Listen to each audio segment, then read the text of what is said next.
Good evening. Welcome to South Asia Newsline. I'm Yeshi Chonsa. Here are the top stories we are tracking for you on Monday, the 8th of August.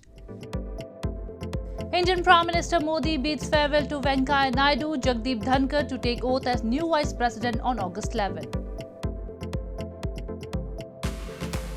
Political activists in Pakistan-administered Kashmir protest over load shedding and unjust taxes.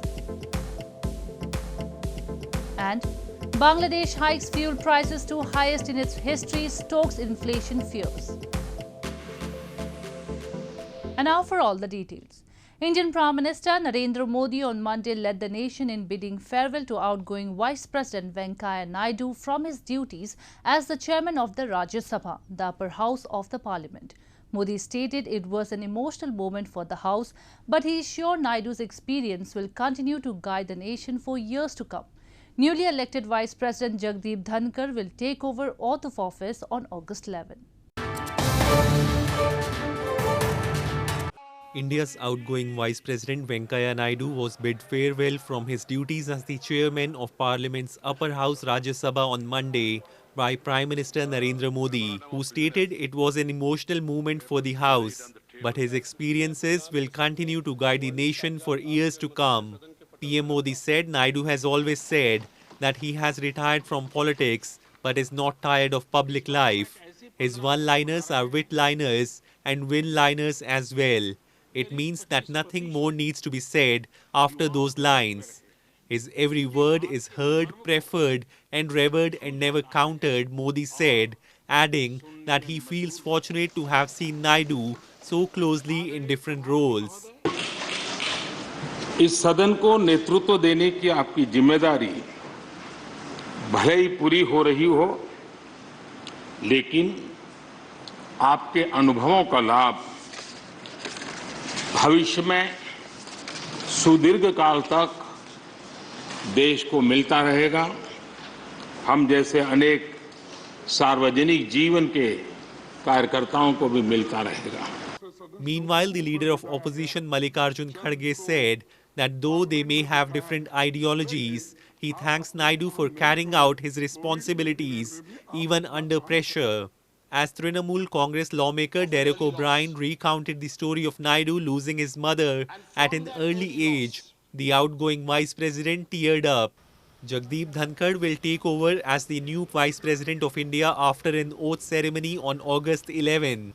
Candidate of India's ruling BJP-led National Democratic Alliance, 71-year-old Dhankhar was elected for the post in a vote this past Saturday. He was pitted against opposition candidate Margaret Elva. Former governor of West Bengal, Dhankhar has varied administrative experience and has been in public life for over 3 decades. In news from Pakistan, lashing out at opposition PTI chairman Imran Khan, Pakistan's Interior Minister Rana Salaullah has termed the party's back-to-back public gatherings as political stunts and an attempt to divert attention from its theft following verdict in prohibited funding case. His remarks came as Imran Khan is scheduled to hold a grand power show in Islamabad on August 30. Pakistan's Interior Minister Rana Sanaullah lashing out at Pakistan's Tehreek-e-Insaf PTI chairman Imran Khan on Sunday termed the opposition party's back-to-back public gatherings across the country political stunts and an attempt to divert attention from its theft.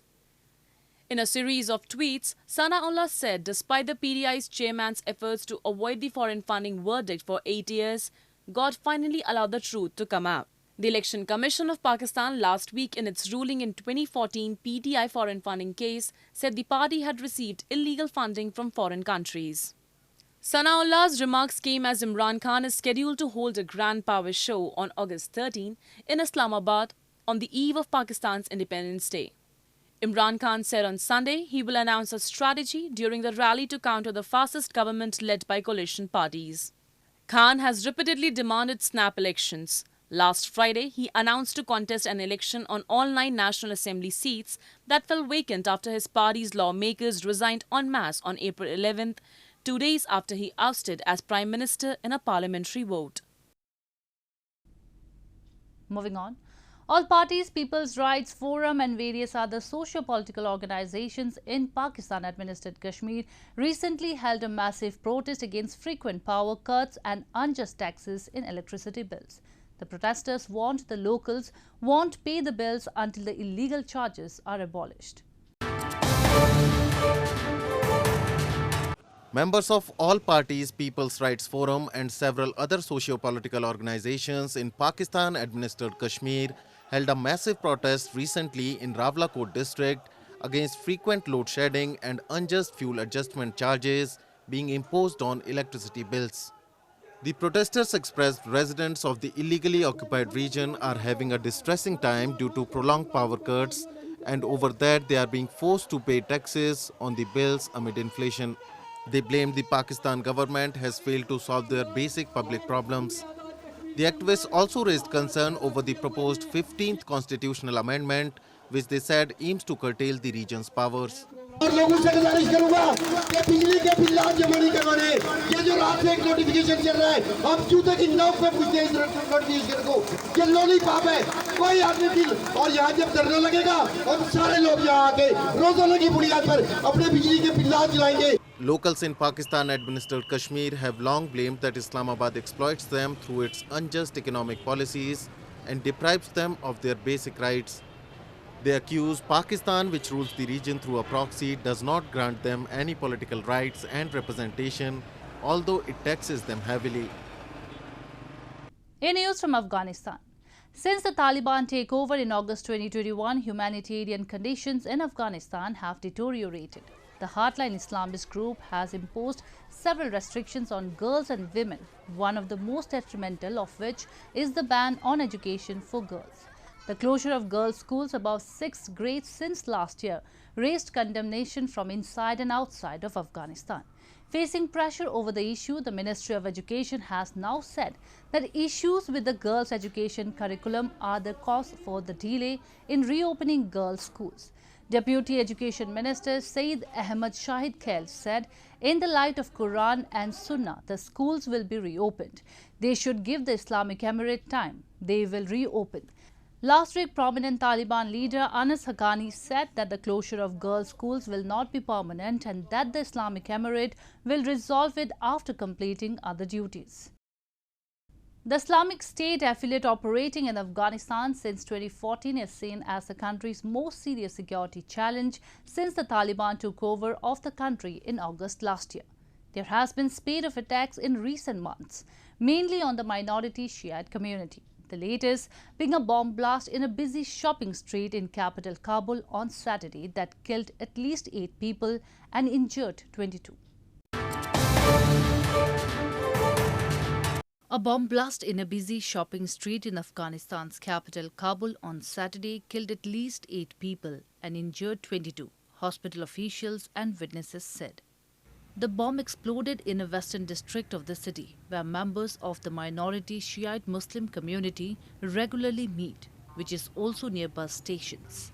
Islamic State, a Sunni Muslim militant group, claimed responsibility for the attack, the group said on its Telegram channel. An Interior Ministry spokesman said an investigation team was at the blast site to help the wounded and assess casualties.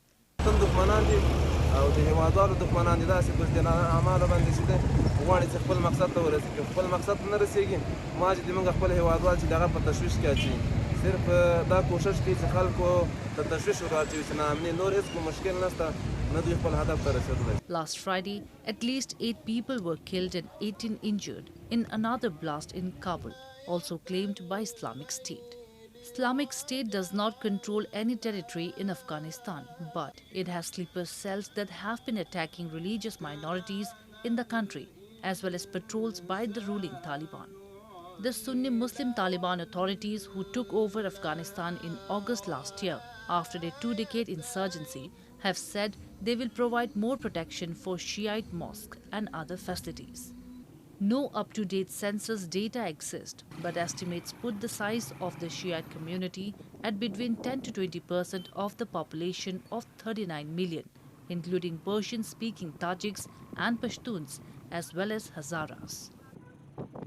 In news from Bangladesh, Bangladesh raised fuel prices by up to 51.7% with effect from Saturday, a move that will trim the country's subsidy burden but put more pressure on the already high inflation.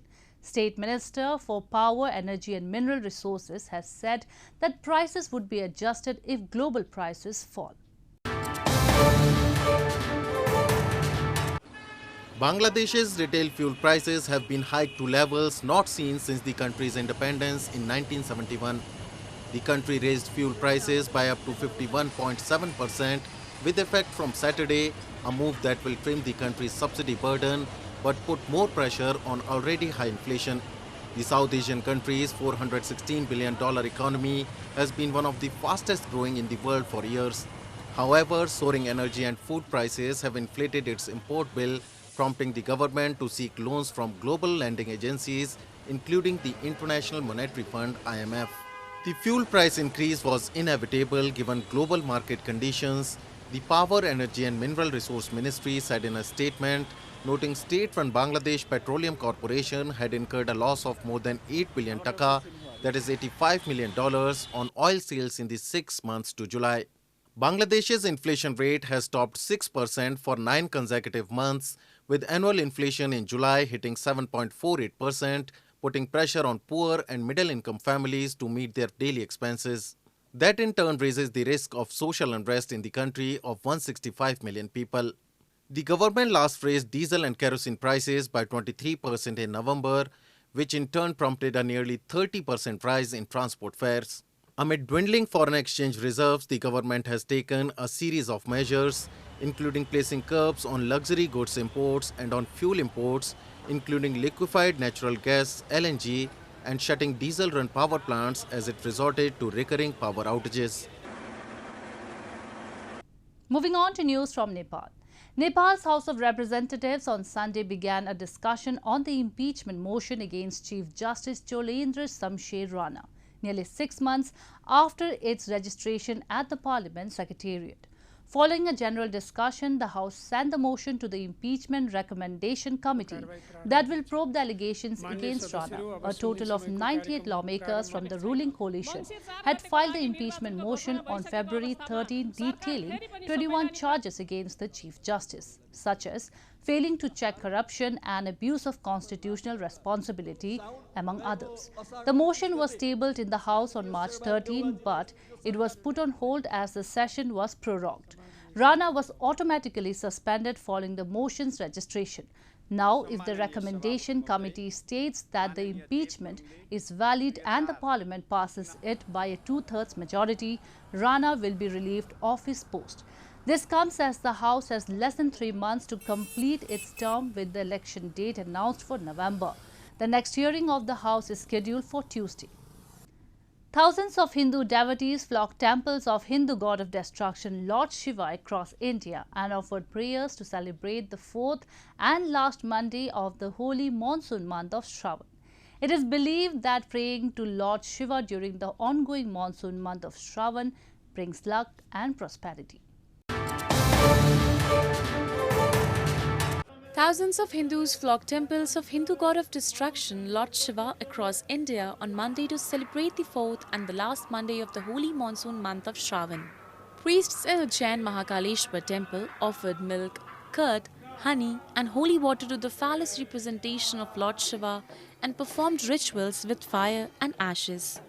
The devotees were seen making holy offerings to Lord Shiva. भगवान की जो परंपरा अनुसार पंचामृत पूजन, रसों से भगवान का स्नान, भस्म स्नान, भांग से भगवान का श्रृंगार और भगवान की दिव्य मंगला आरती संपन्न की गई, जो भगवान महाकालेश्वर के हजारों भक्तों ने उसका दर्शन लाभ प्राप्त किया. Long queues of devotees were witnessed in other cities, including Patna, as people made an assortment of religious offerings like joss sticks, red vermilion, and flowers to the deity. Mondays during this particular month are considered highly significant and auspicious. Monsoon season in India is associated with Lord Shiva, and it is believed that praying to him during Shravan month helps in bringing luck and prosperity.